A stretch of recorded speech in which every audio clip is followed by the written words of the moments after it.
Радиоактивността представлява процес, при който ядрата на някои изотопи спонтанно се разпадат, като се превръщат в ядра на изотопи на други химични елементи. Този процес е свързан с отделяне на алфа или бета частици, а в някои случаи се изпускат и гама лъчи.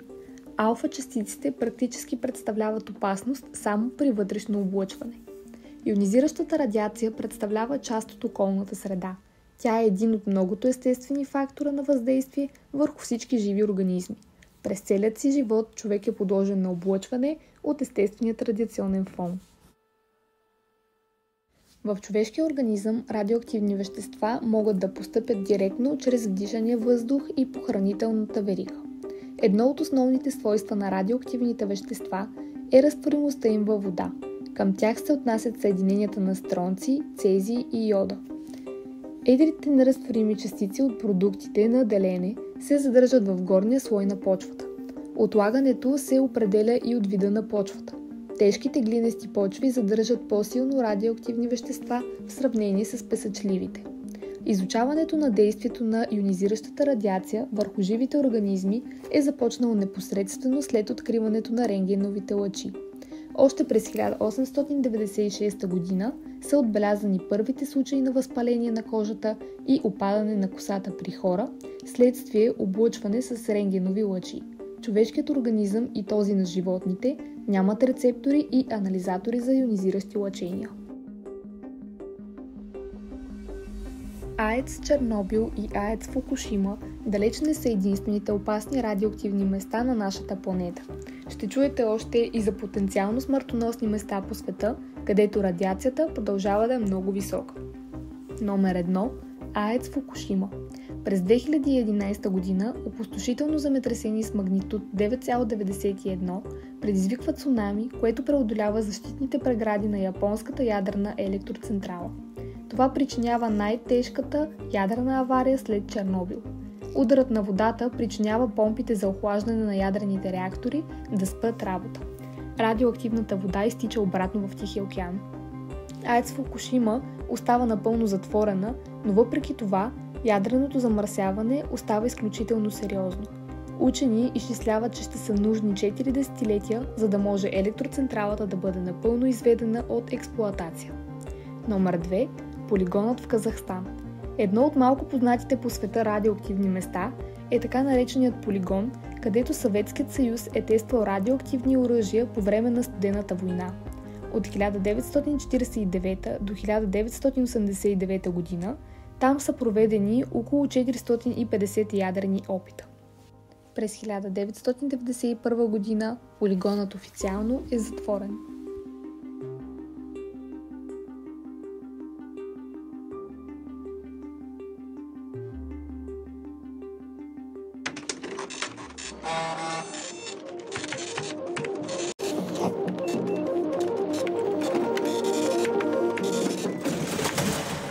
Mitten in der Nacht, um 1:23 Uhr Ortszeit, kommt es im Block 4 des ukrainischen Kernkraftwerks Tschernobyl zu 2 gewaltigen Explosionen. Ein Experiment zum kontrollierten Herunterfahren des Reaktors ist schiefgelaufen. Was folgt, ist eine nukleare Katastrophe bis dahin ungeahnten Ausmaßes. Die Explosionen haben den über 1000 Tonnen schweren Deckel des Reaktorgebäudes zur Seite gewuchtet. Da das Kraftwerk keinen Sicherheitsbehälter besitzt, liegt der Reaktorkern frei. Der Kern gerät in Brand und schleudert viele Tonnen eines stark radioaktiven Gemischs hoch in die Atmosphäre. Als Ursache des Unglücks kann eine Verkettung von menschlichem Versagen, ineffizienten Strukturen und konstruktiven Mängeln des Tschernobyl-Reaktortyps RBMK gelten. On a regardé ça plutôt comme la défiance du système communiste, moi-même. Parce que d'ailleurs, tout le monde savait que les centrales, les matériels en général soviétiques dans un état vraiment néfaste. Les centrales nucléaires aussi, c'était preuve aussi, un prophétisme aussi de la fin du régime communiste.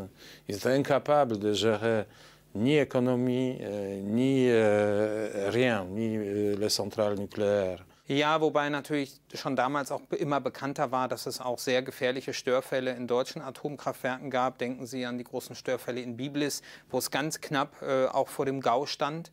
Und außerdem war vorher Harrisburg 78 und damit konnte man auch nicht sagen, das kann nur in Russland passieren. Und dieser Mythos ist nun endgültig vorbei mit Fukushima. Die Strahlung unmittelbar am zerstörten Kraftwerk ist so stark, dass einige Arbeiter innerhalb weniger Minuten sterben. Tausende sogenannter Liquidatoren werden Strahlendosen ausgesetzt, die nach heutiger Erkenntnis schon in kurzer Zeit lebensgefährlich sind. L'Union soviétique a envoyé les gens pour éteindre cette feu à Tchernobyl complètement,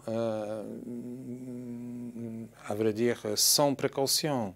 Ils étaient envoyés à la mort. Die Evakuierung der benachbarten Stadt Pripyat wird erst mehr als 36 Stunden nach dem Unfall eingeleitet. Die Bewohner ahnten nicht, welch tödlicher Strahlendosis auch sie sich aussetzten. In den folgenden Tagen und Wochen zieht eine radioaktive Wolke über weite Teile Europas hinweg. Selbst in der 2000 Kilometer entfernten Türkei lässt sich noch ein Ansteigen von Schilddrüsenkrebs nachweisen. Ein Radius von 30 Kilometer rund um das Kraftwerk wird zur Sperrzone erklärt und wird für viele Generationen unbewohnbar bleiben. Schätzungen zufolge hat das Unglück einschließlich seiner Spätfolgen bis zu 200.000 Menschenleben gefordert.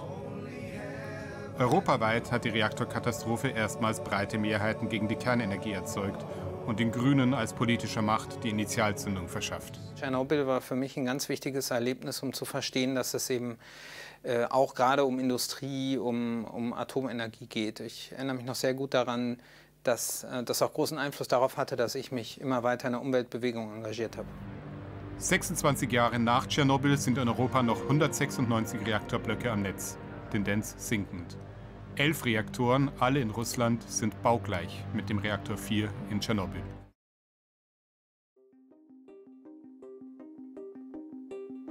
Френският физик Анри Бекерел открива съвсем случайно естествената радиоактивност. Бекерел изучава фосфоресценцията на уранови соли.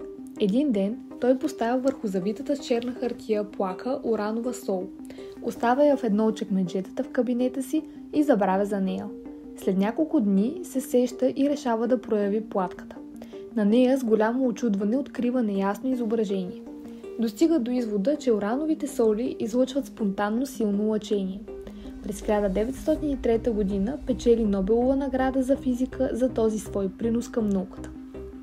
Френската физичка и химичка от полски произход Мария Кюри е пионер в областта на радиологията и първият носител на 2 Нобелови награди.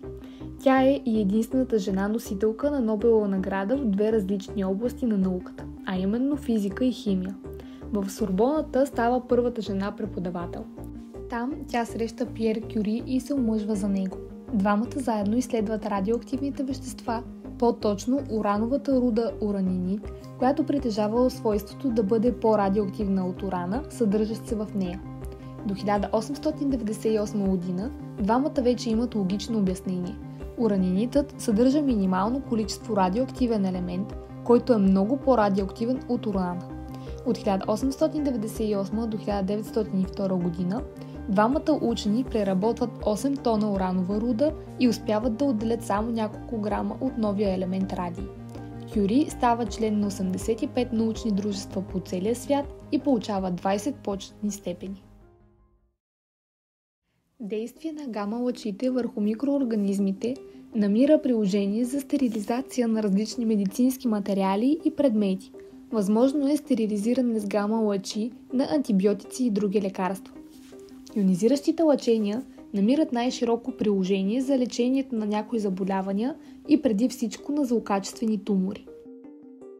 Човек може да бъде диагностициран с остър радиационен синдром, ако е бил изложен за кратък период от време в рамките на минути на радиация поне 70 рада, като е засегнат цялото му тяло, включително вътрешните органи. Най-чувствителни към радиация са червата.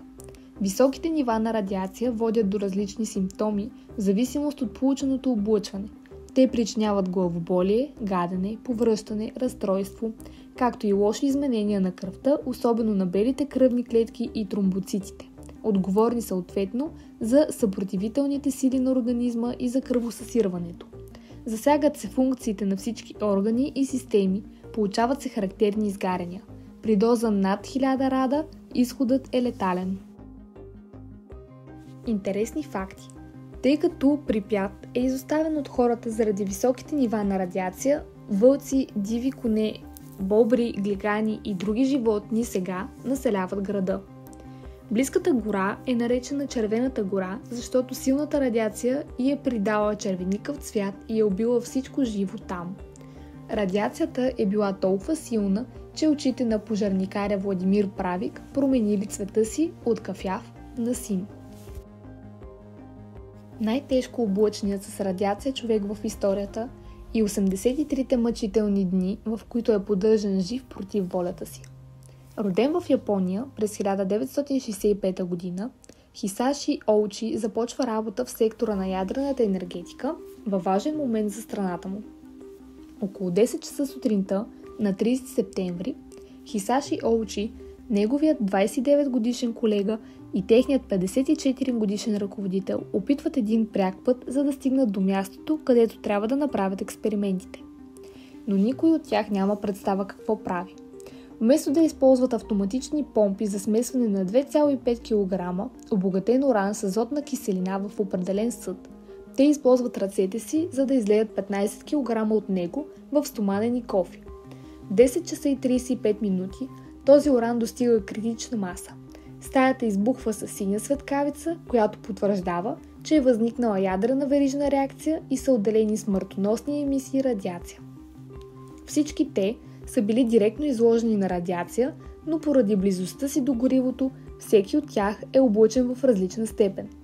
Те били изложени на различен сиверт радиация, като на повече от 7 сиверта излъчване на радиация се счита за фатално. Двамата му колеги били изложени на 3 и на 10 сиверта, Хисачи на цели 17. Той поема най-голямото количество радиация, което човешко същество някога е поемало. Той изпитва незабавно болка и едва диша.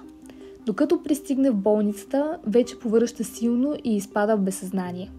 Радиационните изгаряния покриват цялото му тяло, а от очите му тече кръв.